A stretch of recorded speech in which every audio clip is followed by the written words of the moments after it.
Good morning, everybody. So I have gotten asked many times what the costs involved are in starting, getting set up and getting started in Hotshot trucking. I just got asked again the same question about an hour ago. So I wanted to go over my numbers. Again, these are my numbers based on the fact that I'm a CDL holder, I'm an interstate operation, and I am based out of California. So my expenses, my initial startup costs may vary greatly from yours. And again, there's no right or there's no wrong way to get started. If you got a single rear wheel truck that you want to try and get started, great. If you have a 28-foot trailer you want to try and get started, great. If you only want to drive, 100 miles or 150 miles away from your home base and back, great. If you want to go cross country, great. All of these things are options. All of these things are ways that you can generate revenue and different ways that you can run. I've done other videos on different ways that you can run, and I've shown you guys with my weekly revenue recaps how I run. I run what works for me and my family, not running just to make as much money, as high of a gross revenue number as I possibly can for the week or for the month. I run according to what works for me, my schedule that I like to keep, and my family. And that is one of the benefits to being self-employed. So as with any business, if you're going to start a business and be self-employed, there are startup costs. The startup costs to start in transportation tend to be a little higher than some other businesses that one could start if they wanted to just become self-employed. So I'm going to go over with you guys my startup costs. This is about half of the list, and I'm already at 17,000. But I'm going to go over my startup costs with you guys and kind of, explain to you why I did this or why I did that. And it'll give you an idea of what you could be looking at. I chose, you guys know I've gone over this in other videos, I chose to rent an enterprise truck out of Mishawaka, Indiana with Faye because I didn't want to get myself into a $50,000, $60,000 truck and then realize that I wasn't generating enough revenue. So I went with the enterprise truck rental. That was $3,700 out of pocket, just a down payment. $3,000 of that was the down payment, and $700 was a non-refundable, like a service fee. So that's $3,700 right off the top. Obviously, before I leased that truck, I started the LLC. The LLC that I chose, I just went through LegalZoom. There are different options in LegalZoom when you start an LLC or any type, whatever, if you want to start something different, single sole proprietorship, corporation, if you want to start something different, all of that can be taken care of through LegalZoom. I'm not getting paid any money for LegalZoom, just letting you guys know that that's what I used. Cost me about $400. And then from there, LegalZoom set me up with my EIN number, but you can, and they charged me for it, you can set your EIN number up through your state's government website, but you and you can you can do it for free, I should say. I just had LegalZoom do it, and it was done, and I knew it was done right because that's what they do, and so I had them do it. After that, I went ahead and got a business bank account, got a business credit card. Those things are not on my list because they didn't cost me any money. So, but those were steps that I had to take in order to get to number 3 here on my list, which is a DOT and MC number. That costs anybody, doesn't matter who, costs $300 if you want to be an interstate carrier. CA number cost me $154 to get that done. I went to truck driving school. You guys know that. I went to truck driving school. I am a CDL holder. The school that I chose, which was very close to my home base, cost me $2,000.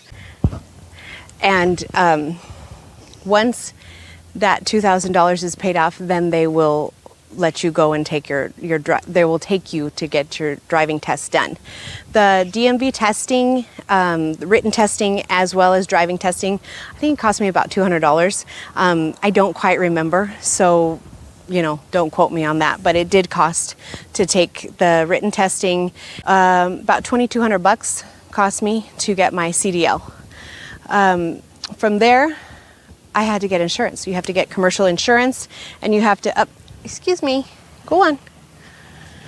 You have to get commercial insurance, and you have to upload those documents to the FMCSA website in order to have your DOT and MC number go live, basically. So for you to get they give you your numbers, but then they don't actually give you your authority, allow you your authority until you've uploaded your insurance documents. So insurance cost me $4,500 down. Okay, that's $4,500 down payment.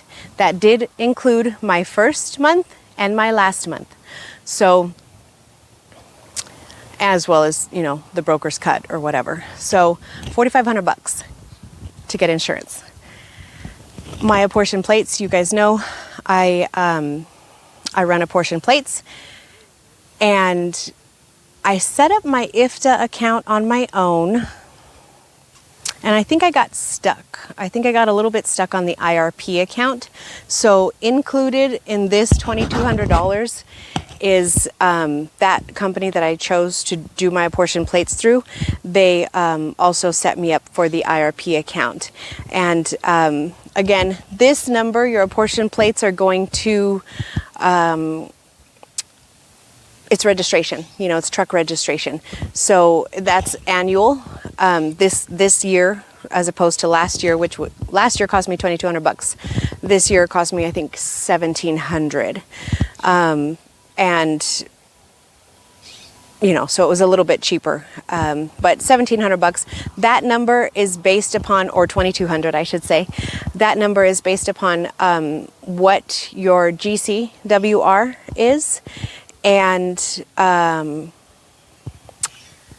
what your GCWR is, and the specs on your truck.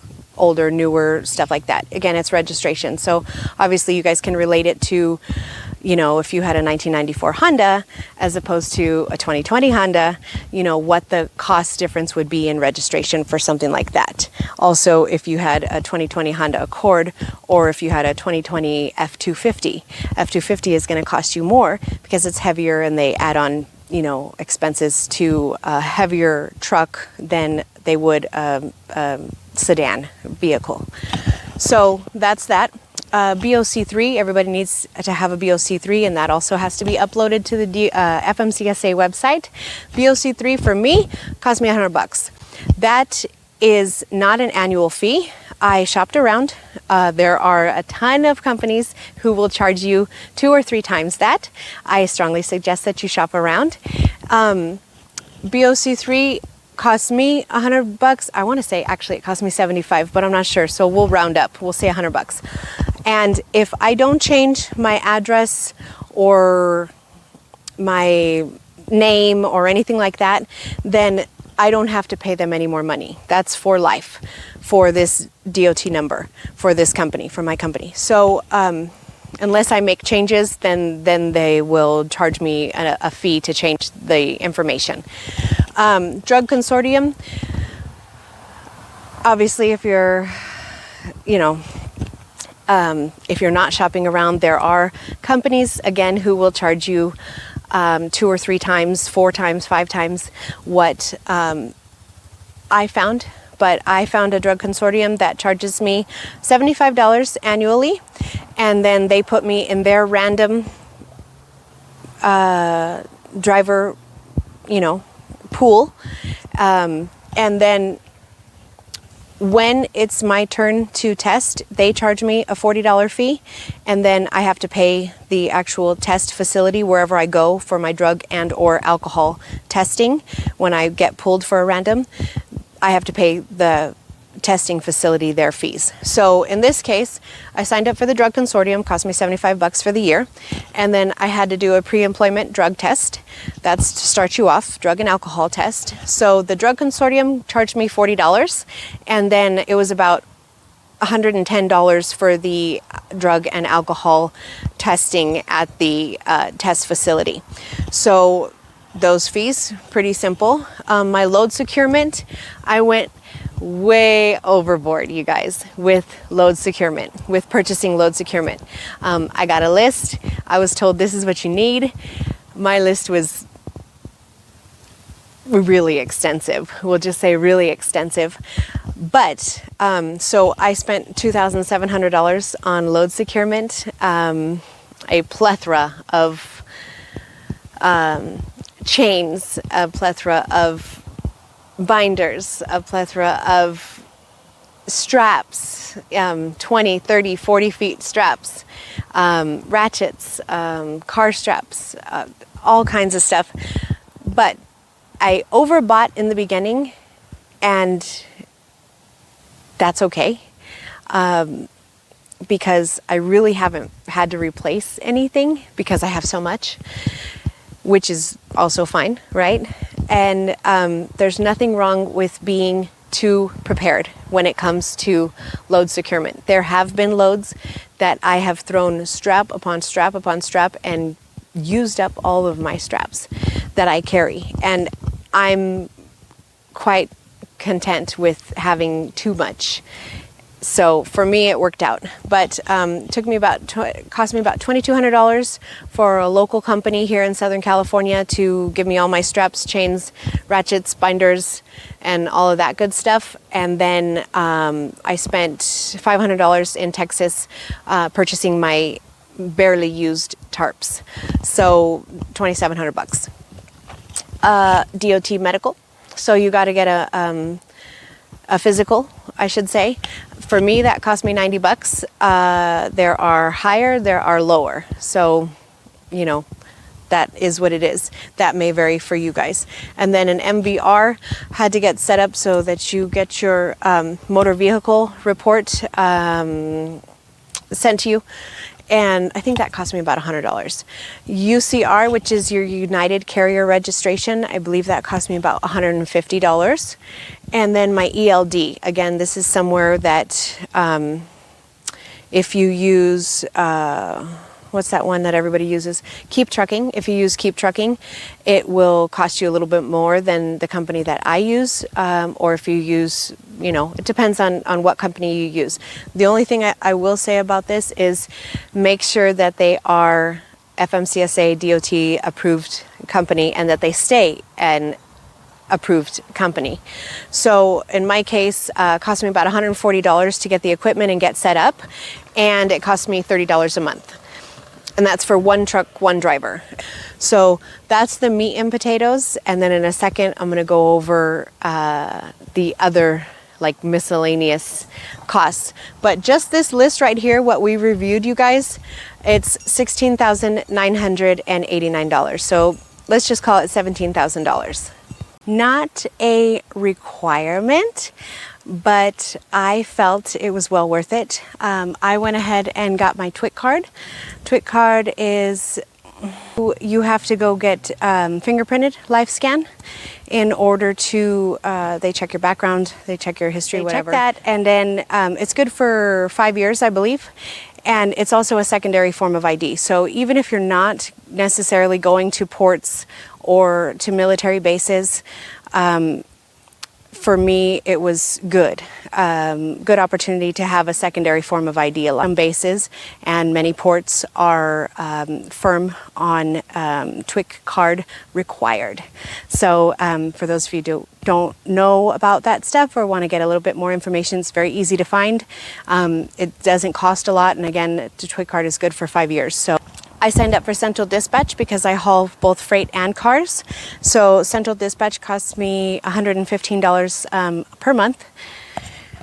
And when I first started, I did sign up for a dispatch service. It lasted me less than 2 weeks, and I quickly learned that I could do a much better job than I felt that they could do.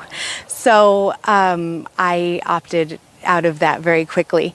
It was week by week, but it did cost me a flat rate of $300 per week. So initially, I wanted to just learn the driving, get the paperwork down, learn the driving, learn, my lanes, my routes, and stuff like that. I didn't want to have to focus on also finding my own loads in the beginning.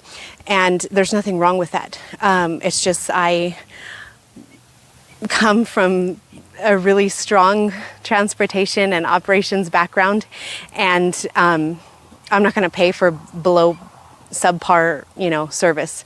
I'm not going to pay for it. So I'd rather haul less loads and dispatch myself and run wherever I want to run, when I want to run, rather than pay somebody to tell me, I can't be home on the weekend, and, freight's really slow right now. When you first start out with somebody and that's the first 3 conversations that you have with them is, freight's really slow right now. It's probably not a good sign. So, but that's just for me. But anyways, that was one of my initial costs. Again, you guys, it is what it is. It'll vary for you probably. And trailer, we'll just call it $10,000. Trailer cost me $10,000. Registration, we'll just call it about $500. Need to get an annual inspection on that. The Enterprise truck came with an annual inspection, so I didn't have to get that. But the trailer, obviously bought my Delco brand new, and so I needed an annual inspection on that, and cost me about $100. Truck equipment, that would include extra fuses, fire extinguisher, your triangles.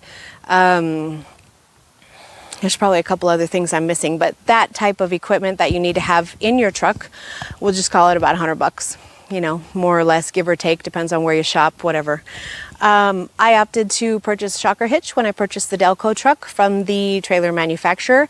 We'll just call that about $1,000. It was just under, I think, $1,000. So we'll just call it, for the sake of nice round numbers, $1,000. And I'm very glad that I purchased that. But again, that's not a need in the beginning to get started.